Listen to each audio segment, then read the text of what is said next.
വർഷം 1908 Albert Einstein തന്റെ teaching എന്ന പ്രൊഫഷനിലേക്ക് എത്തിയ സമയം അദ്ദേഹം തന്റെ ബോർഡിൽ 9ന്റെ മൾട്ടിപ്പിൾ ടേബിൾ എഴുതുകയാണ്. 1 into 9 is equal to 9, 2 into 9 is equal to 80. അങ്ങനെ എഴുതി 10 വരെ എഴുതി. 10ാമത്തെ multiple table 10 into 9 is equal to 91 എന്ന് എഴുതി അദ്ദേഹം ചോക്ക് നിലത്ത് വെക്കുകയാണ്. നിശബ്ദമായ ആ ക്ലാസ് റൂമിൽ പെട്ടെന്നൊരു ചിരി പൊട്ടി. എല്ലാവരും ഐൻസ്റ്റീനെ കളിയാക്കാൻ തുടങ്ങി. തന്റെ പ്രശസ്തനായ ടീച്ചർക്ക് തെറ്റുപറ്റിപ്പോയോ? എല്ലാവരും കൂട്ടത്തോടെ ചിരിക്കുകയാണ്. എന്തിനാണ് കുട്ടികൾ എല്ലാവരും ചിരിക്കുന്നത്? 10 into 9 is equal to 91 എന്ന് എഴുതിയതിനാണ് എല്ലാവരും പൊട്ടിച്ചിരിക്കുന്നത്. ഈ പൊട്ടിച്ചിരിക്കുന്ന കുട്ടികളെ നോക്കി ഐൻസ്റ്റീൻ പറഞ്ഞു, നിങ്ങളുടെ വിചാരം ഞാനൊരു വിഡ്ഢിയായ ടീച്ചറാണെന്നാണോ? എങ്കിൽ നിങ്ങൾക്ക് തെറ്റുപറ്റും. ഞാൻ 9 വരെ എഴുതിയപ്പോൾ ഫുള്ളും അത് ശരിയാണ്.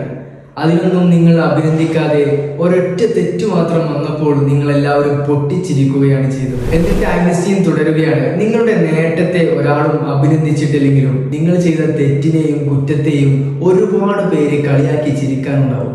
B prepared for it. It's okay to make mistake.